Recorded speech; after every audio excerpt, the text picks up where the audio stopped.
Roman Empire. To the south, the great empire of the Carthaginians ranged across North Africa. War had been raging for decades as they vied for control of the valuable trade routes through the Mediterranean. In a bid to destroy Rome once and for all, Hannibal devised a bold plan. Bringing his invasion force over the highest mountains in the known world. I'm used to mountains, but these are just awesome. John Naylor is an expert in ancient military tactics and equipment, as well as an experienced ex-forces climber. He's only been on the mountain a few minutes, and he's already discovering the magnitude of Hannibal's achievement.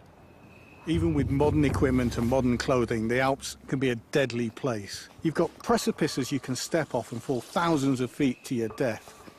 Rocks that block your way from landslides. This is a daunting, terrifying place, not where I'd like to bring an army. Therein lies the mystery. How did Hannibal's army cross the snowy peaks? We're not really sure what sort of equipment the Carthaginians would have had, but we've got lots of Roman references to the sort of equipment that was available at the time. Researchers have to use their imagination. It's unlikely that the Romans had something which the Carthaginians didn't know about, or vice versa. And so we can assume that within the parameters of that kind of relationship, the equipment will be essentially similar. The investigation must continue more than 1,000 kilometers to the south, in Rome. Home of the Colosseum, the Vatican, and literally thousands of ancient buildings and monuments. On one of these monuments, the Arch of Constantine, researchers have discovered a tiny fragment of evidence. It shows a piece of equipment strapped to the feet of a soldier. The device looks exactly like a modern crampon. The crampon is a spiked device that attaches to the bottom of a boot, allowing modern climbers to gain purchase on snow, ice, and rocks. This evidence suggests that the ancients may have had them too. Boots. These are the Roman caligae, the marching boots. They've got hobnails in to protect them on the stones, on the rocks, stop them wearing out too quickly. Crampons. They're based on some from the Arch of Constantine. They're described in Roman accounts as spy boots. John is hoping to discover how effective this ancient device is. With this sort of gear, maybe Hannibal's troops could have conquered this mountain. So we've got to come here and test it. Pierre, an experienced alpine climber, ensures John's safety rope is secure before he attempts the tricky climb up the icy cliff. Will the Roman spy shoes give John enough grip to get to the top? Grazie. That was surprisingly easy. When I first got the references to these spy shoes, I was very skeptical, but they really do work. Especially on that difficult transition of snow to rock. They were able to give me that extra little bit of traction, which in just leather boots, I wouldn't have stood a chance. I wouldn't have liked to have tried it without the safety rope and Pierre, but the Carthaginians could have done it. John has climbed the Alps using 2,000-year-old technology. The prototypes of the equipment special forces still use today. Hannibal did manage to get over these Alps, and we've shown that with the most rudimentary equipment, it's possible. With determination and grit, his men were real men, real soldiers. But then he faced the ultimate barrier. There were some passes that were simply unclimbable. The ancient texts record that as Hannibal descended the Roman side of the Alps, he was confronted with a massive precipice which he couldn't pass. The invasion was on the brink of disaster, but then his engineers proposed a remarkable solution. They would destroy the very rock of the mountain using a violent chemical formula.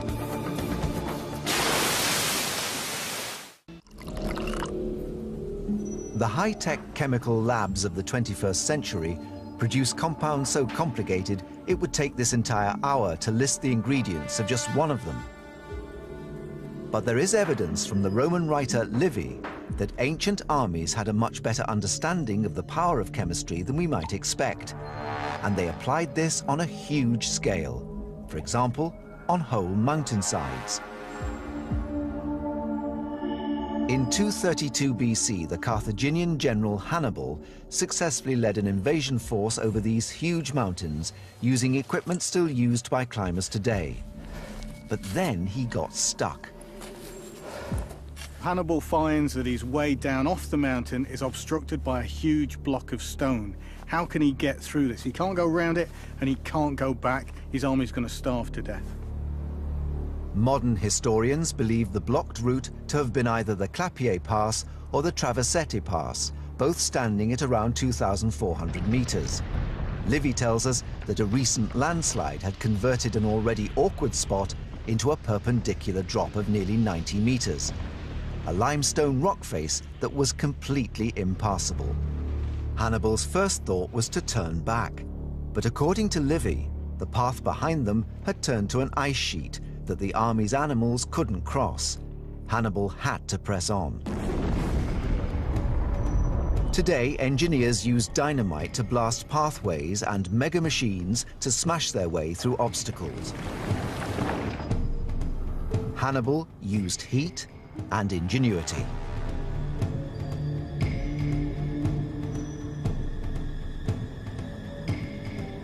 Now, rock's hard.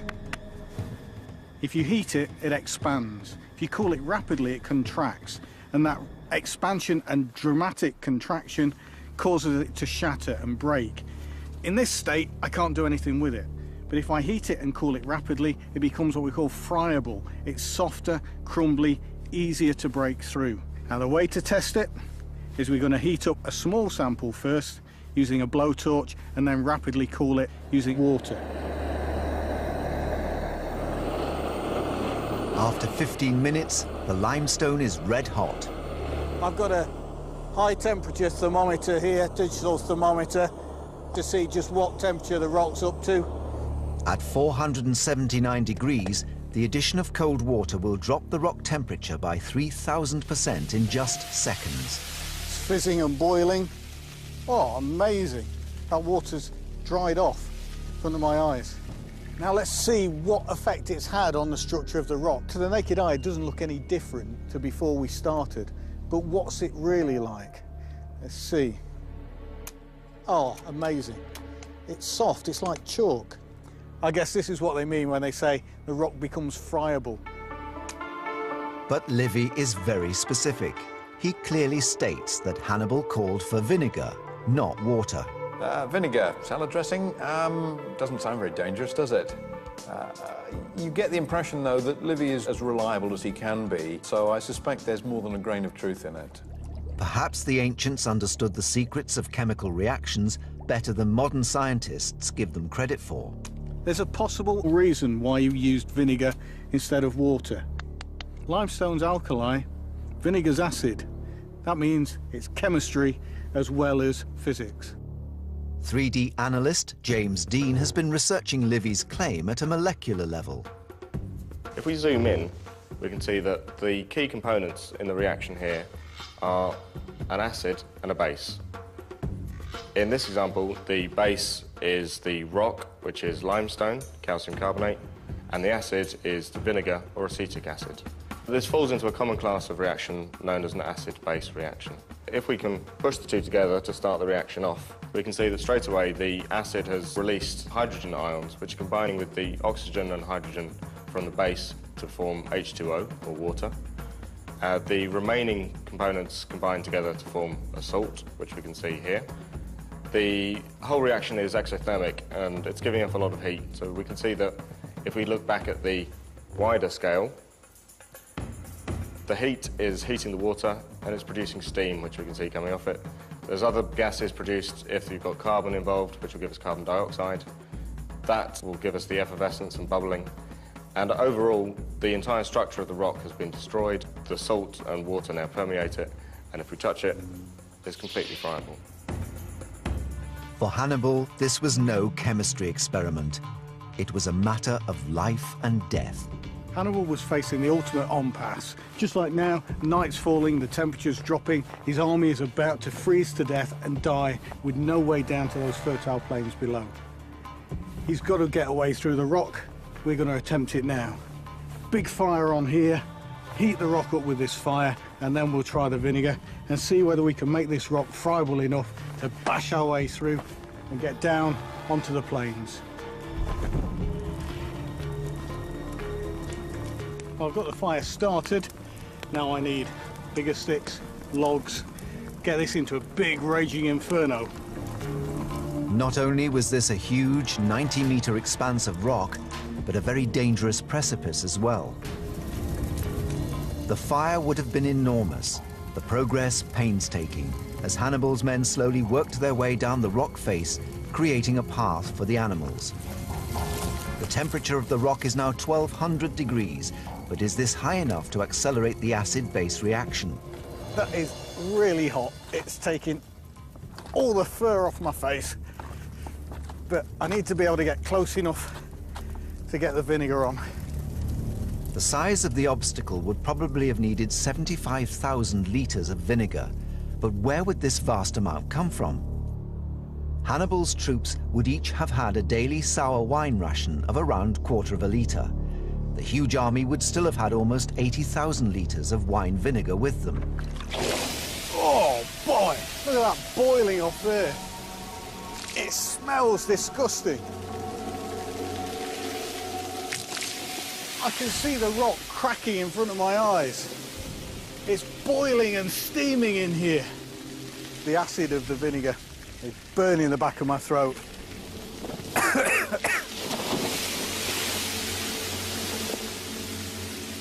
I'm learning every moment that I'm doing this. It's as if this rock has become an organic living thing that's complaining about the treatment we've given it.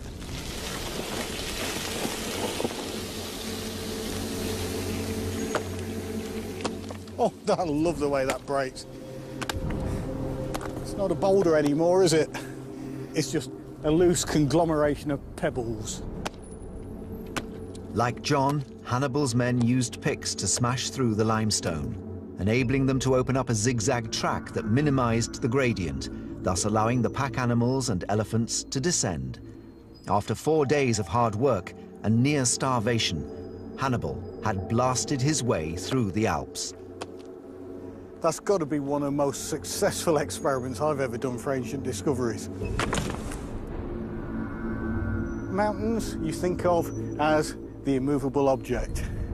Hannibal did it with some sticks, some salad dressing, some hard work and ingenuity.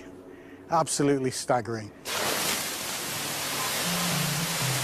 Hannibal ploughed down through Italy towards Rome and inflicted the severest losses the Roman army ever suffered in its entire history. But although coming over the Alps gave him the element of surprise, it ultimately led to the Carthaginians' downfall. It's ironic that Hannibal used the best technology available to him to do this insurmountable task of getting an army over these mountains. But in that, he didn't have the capability to bring his heavy equipment with him. When it came to taking the towns through fortifications without siege machines, which he couldn't bring over these mountains, he was on a hopeless task. Technology allowed him to get there, but then the door was slammed in his face. Machines such as the carbon flamethrower, the catapults and other siege engines were too important to have been left behind, and Hannibal's campaign failed. He doesn't attack cities, he doesn't capture places. Rome is there and he doesn't attack it. Whether learning from failure or through spectacular successes, the engineers of the ancient world were no different from those of today. Ancient engineers faced exactly the same problems as we face today. You're wanting to go faster and carry more, but use less natural resources in terms of making it, and then want it to perform for a long time once it's constructed.